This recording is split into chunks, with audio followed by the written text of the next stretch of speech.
Cette capsule vous est présentée par Evo Rétro, compagnie techno montréalaise d'accessoires de jeux vidéo, et par la boutique Maixu pour vos peluches et articles décoratifs geek. Bonjour, ici Caroline pour cinétechno.com et voici ma critique pour le jeu Donjon Nalbuck, l'amulette du désordre, sorti le 17 septembre 2020 sur la plateforme Windows. Ce jeu est basé sur l'univers de fantasy parodique du Donjon de Nalbuck, créé par John Lang en format MP3 en 2001, ensuite transposé en bande dessinée et en roman. De type Donjon Crawler et de jeu de rôle tactique, il est développé par Artefact Studio et édité par Dear Villagers. On peut y trouver certaines références à des jeux comme Donjons et Dragons ou Baldur's Gate. Il s'agit d'une équipe de 7 aventuriers débutants qui s'aventurent dans le donjon de Naalbuck.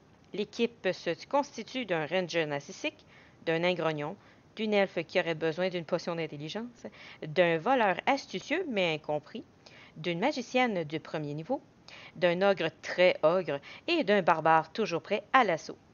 Votre quête a pour but de chercher la fameuse statuette de Gadolfera. Après la réussite de quelques quêtes, on vous proposera un choix d'aventurier que vous pourrez joindre à votre équipe ou non. Vous aurez plus de 8 étages à explorer, dont une comportant la taverne où des personnages vous donneront rendez-vous pour la plupart de vos premières quêtes. Pour ma part, j'ai trouvé le tutoriel un peu long.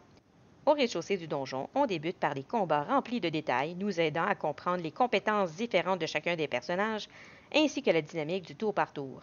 Toutefois, malgré sa longueur, il est bien rempli de moments cocasses et farfelus. Les dialogues sont magnifiquement drôles et bien cousus, me faisant penser à des sketchs de François Pérus de France.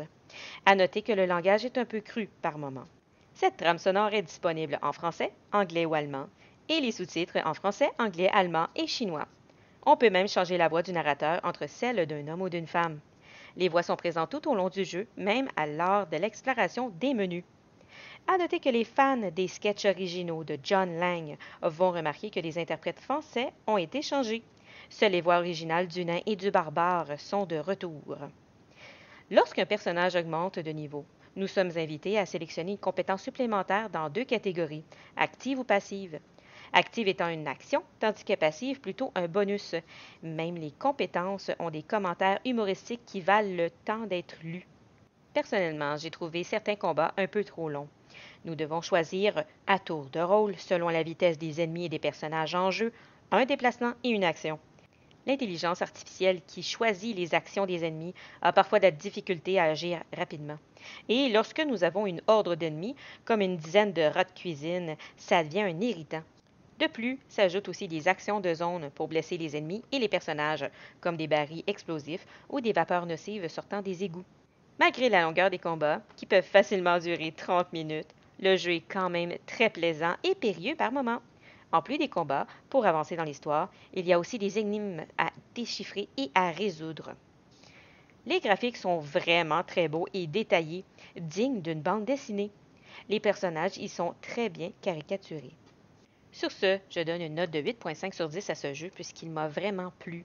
Pour les amateurs de jeux de tactique, pour ceux qui aiment l'humour de jeux de mots ou de sarcasme, ou pour les fans de l'univers de John Lang, je vous le recommande fortement. C'était Caroline, merci et bon jeu!